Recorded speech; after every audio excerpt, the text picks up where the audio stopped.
Obsession. Obsession is the domination of one's thoughts or feelings by a persistent idea, image, desire, etc. This is the topic which we are going to look in this episode 12 of our life series. Obsession again is a significant thing which affects our life, some of our lives.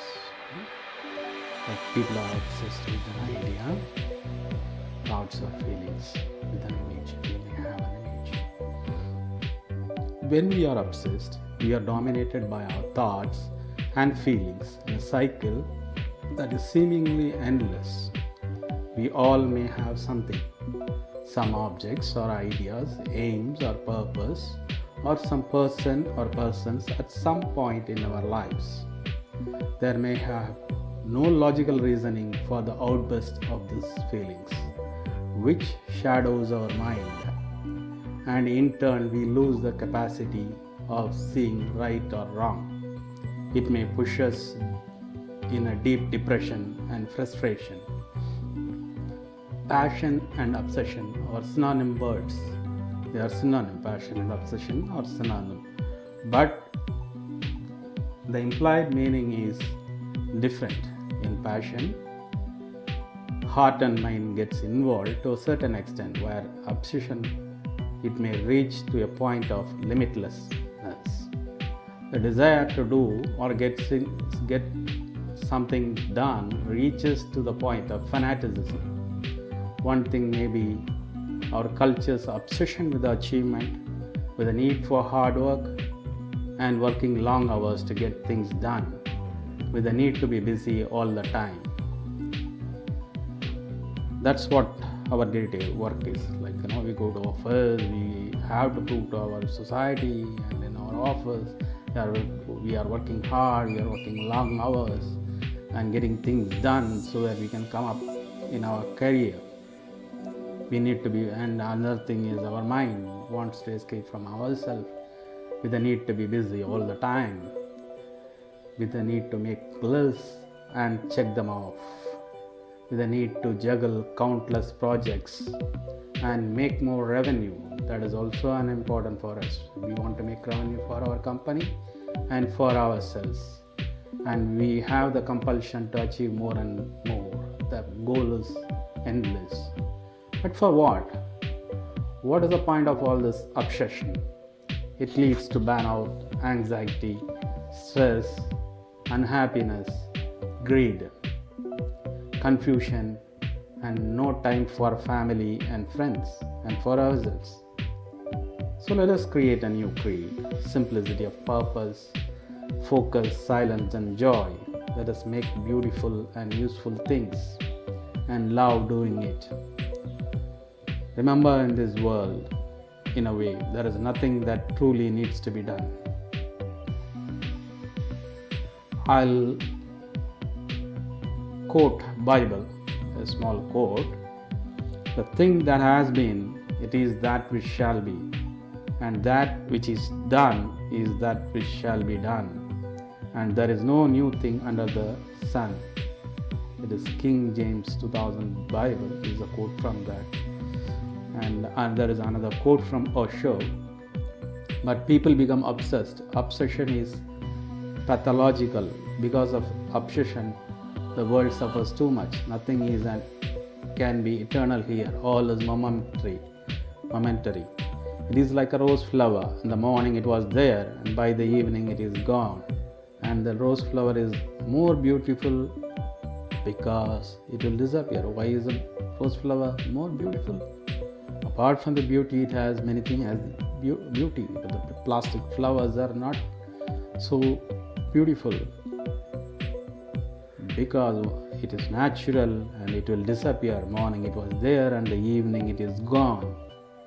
If it is going to be there forever, nobody will bother. Like a plastic flower, the possibility of disappearance makes it valuable. You cannot cling to it, you cannot possess it. If you try to possess it, you will kill it immediately. You can't possess it, take a flower, crush it, then it dies off. It has to be there. And if it is there in the plant, it is much more beautiful. This is a quote by Osho, of course, with my interpretations. Be content with what you have. Rejoice the way the things are. When you realize there is nothing lacking, the whole world belongs to you. This is by Lao Tzu. Rejoice the way, be content with what you have. Rejoice the way things are. When you realize nothing is lacking, the whole world belongs to you. This is a quote from Lao Tzu. And there is a quote from J.Krishnamurti. If you are obsessed by an ideal, follow it totally without deeply considering its integral significance. You are not fulfilling. You are therefore creating suffering for another and for yourself. Through your own lack of balance, you create disharmony. One has to be aware, extremely alert, to see whether one is merely living according to an ideal, principle or standard, which is indicators of lack of real understanding of the present and an escape from actuality. This escape, this imitation leading to frustration is the true cause of conflict and suffering. That is a quote from J.Krishnamurti. And I'll end this with a Zen story, Unhealthy Obsession. Once there was a Japanese landlord who was very fond of chrysanthemums. His entire garden was filled with chrysanthemum plants and spent a lot of time taking care of it. Actually, he spent more time on the chrysanthemums than his family or his career. And many of his co-workers or servants were punished for trampling upon the chrysanthemum plants unknowingly. Once a caretaker accidentally broke a blossom. He trampled upon some of the chrysanthemums and some of the plants were destroyed. So he asked the caretaker to be locked up in a room. And in olden Japan, when you are humiliated in front of others, they don't take it lightly. The caretaker wanted to do a harakiri or seppuku, that is, people die cutting their belly. That is done in the olden times.